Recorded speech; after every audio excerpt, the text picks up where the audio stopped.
my name is Etana Hecht. I'm here from DailyClout with Phoebe Liou. Phoebe Liou is a student at University of Connecticut. She was homeschooled. She graduated at 16 and was accepted to University of Connecticut the same year. She completed 3 internships, 1 research fellowship, and was part of 2 scholarly cohorts, in addition to being an honor student and a Babbage Scholar during freshman year. But her student status and $23,000 of merit scholarships were canceled before she could even finish her second year due to University of Connecticut's COVID-19 mandates. Welcome, Phoebe. Thank you so much for being with me. Thank you. Thank you for having me. Let's just jump right in. Why don't you start at the beginning and tell us about your experience? Yeah, sure. So my experience starts truthfully way back in high school. I went on a mission trip to Ensenada, Mexico, and some of the most profound memories that I took back were memories of the happiest smiles on earth.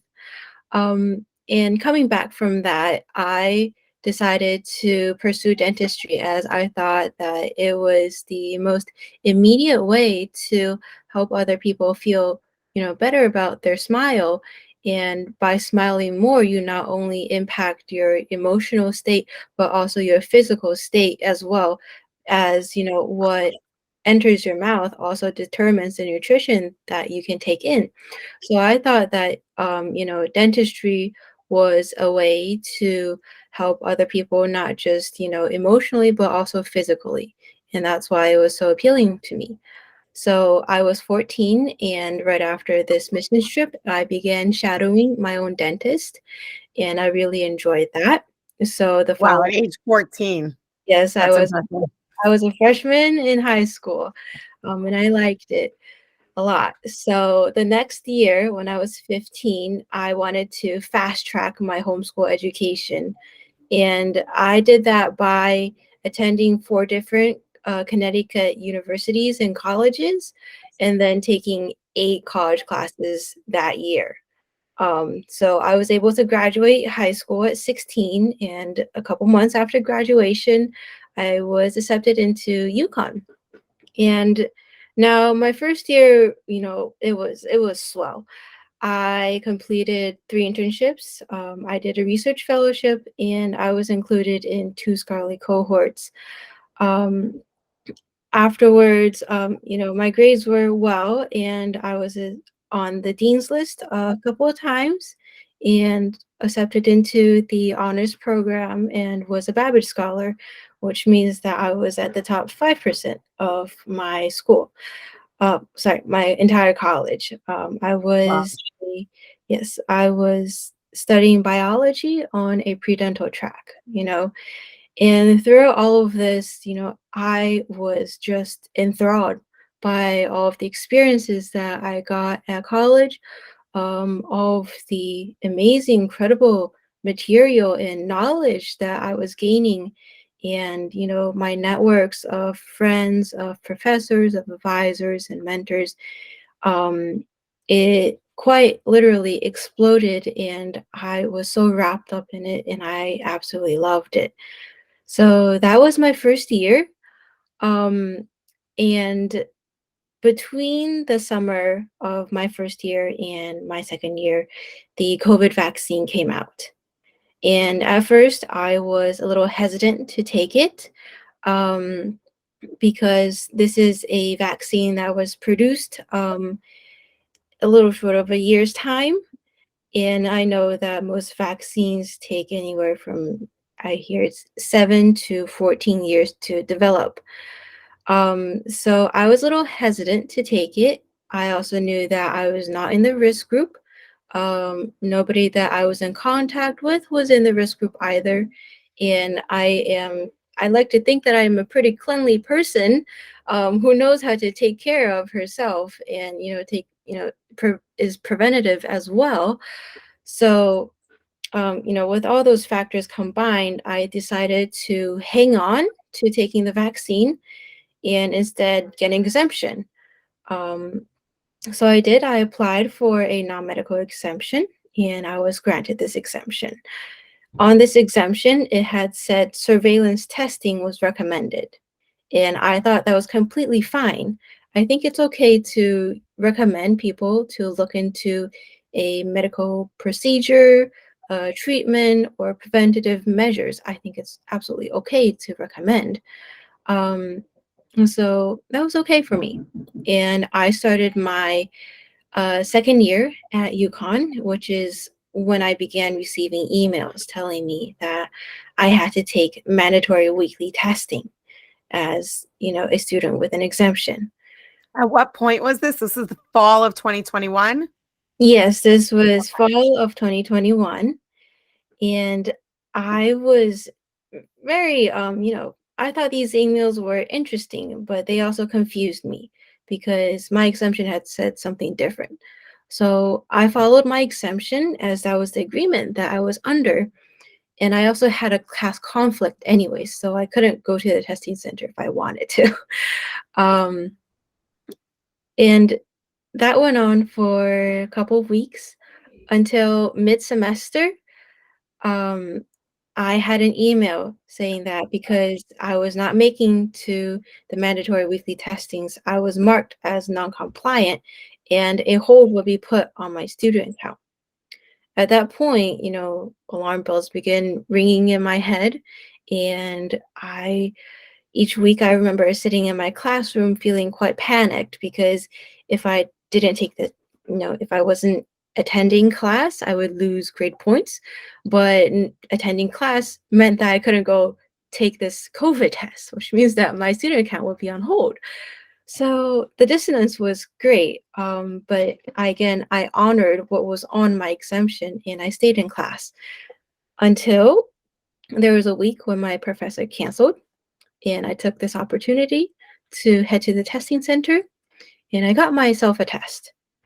But when I did, um, my stomach flipped because it was not something that I had imagined or expected to take. I went there to get a COVID test, but instead, the test I received had said DNA collection kit for research use only and not for use in diagnostic procedures. And I thought this was so strange because it's telling me that you can't diagnose someone, that's positive or negative with COVID with this test. And it's telling me that this thing will collect my DNA and it'll be sent off for research. And I remember that day I was thinking, what research would this be? And how can I know? And without knowing, how can I provide consent to this? So I took this test home and I began researching, you know, why UConn was mandating these tests. What is the scientific basis behind this? Is this even a legal thing that they can do? So I found out the first very obvious and blatant thing is that it's an emergency use product, such as the vaccine. So I thought, if I can get an exemption to the vaccine, then why can't I for this test? And I began digging. So I dug up a lot of our universal, laws and codes that stated that EUA products, you have to give an option to accept or deny this EUA product without consequences or coercion or force. And then I found out that a lot of the labs in the United States, they're taking this PCR test and they're ramping up the cycles, which means that you can literally amplify your source and find whatever you would like into it. So our labs in the States, they've been ramping them up to 38, 39, 40, even more cycles when it's only meant to be used at 23 to 26 cycles. And so it was inaccurate. And this was never meant to be a diagnostic tool. So I gathered, these were two key points of information.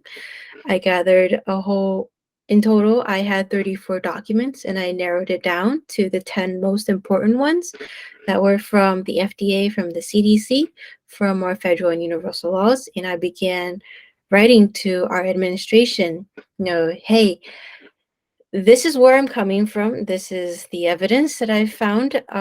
Take a look. Let me know what you think and if I could get an exemption for the test.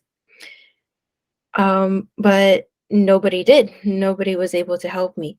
I went from the, let's see, I have the names here. Yes. So, I requested this exemption, but they were rejected and ignored and ultimately denied by UConn's provost and executive vice president for academic affairs, our associate vice president and dean of students, our executive director of student health and wellness, our director of clinical data analysis and health information, as well as several other people in administration. And it's So the funny. exact people who should be very interested in something like this were completely ignoring you. Yes, yes. They either said that they had no ability to lift this hold without me taking the test, or they referred me to a different department. So I started with student health and wellness, and I was referred all the way up to the provost, who then told me to go back to student health and wellness. So I did as he said, and I contacted the executive director at student health and wellness, and they actually never responded to my communication. So I was left in silence and without, any choice. This hold that was on my account ended in my cancellation from the university. In Wow. cancellation, I had $23,000 of merit scholarships, which I earned, and they were canceled at the very beginning of this year. So So they just canceled your scholarship without even any sort of response to your requests? they did not provide me with a process to appeal.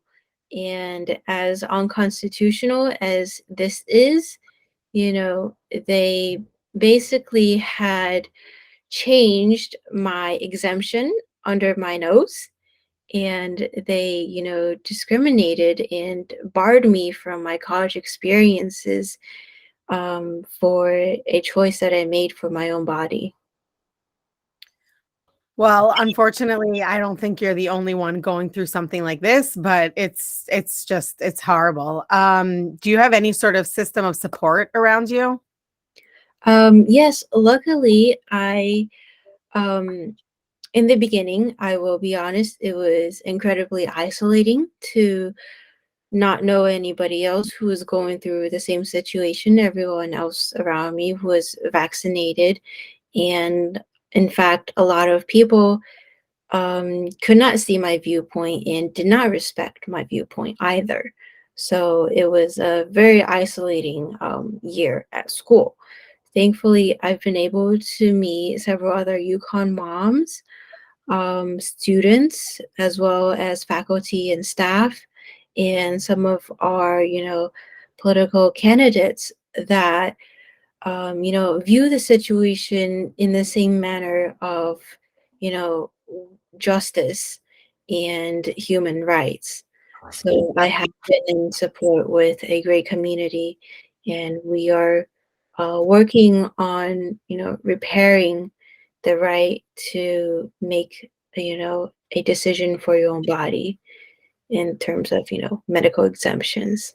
Absolutely. That's really good to hear. So what happened then after the cancellation of your account, basically your student account? Yeah. So after this cancellation of my account, I was basically dropped from school, and I didn't really know what to do. So for a few months, I kind of, left it to collect my bearings and take a little time off from school. And I've been really blessed to have several companies who reached out to me and were interested in having me do graphic design work and photography, which Wow. was a passion from childhood. um, so it's interesting, having both a interest in science as well as in the arts. So That's unique. I've been happily working with 3 companies across the states. And that has, that's what I've been doing since. But I'm returning back to the scene at UConn because I realized that I'm not the only student who has been suffering because of these mandates. UConn is the only public university out of all other 18 Connecticut public universities and colleges that are still mandating. The mandates for faculty and staff were dropped June 2022. Yeah, as students, we still have to get the full schedule as well as the booster, or we're considered non-compliant. And I know several exempted students who were not able to attend orientation. And without orientation, they can't schedule their classes and they aren't able to dorm on campus, even though UConn, it's now a rule that all freshmen need to dorm on campus. If you have an exemption, you're not allowed. And I know students who have been, banned from using UConn facilities because they have an exemption. And I do have to mention, with the housing situation, UConn cherry picks because there have been reports of exempted students who are still allowed to dorm on campus, whereas other exempted students were told that you can't even select housing, or if you are currently dorming on campus, you need to move elsewhere. So there's So hard to wrap our minds around. I mean, we know this is going on, but it's so hard to make any sense of it. absolutely, there is no consistency, no scientific basis surrounding these mandates and providing the foundation for it. And it, you know, it's baffling because I went to this school because I knew of how it's renowned for its research, for its innovation, for its science. And I also really valued, their progressive take on diversity and on inclusion and on equal opportunities. So I thought that this is what I was getting, when I was accepted to UConn. And instead, I made this choice and quite literally turned my world upside down. Yeah. It's really just unbelievable. Is there any sort of action you're planning to take against the school or just to pursue it when you go back into the university? Yeah.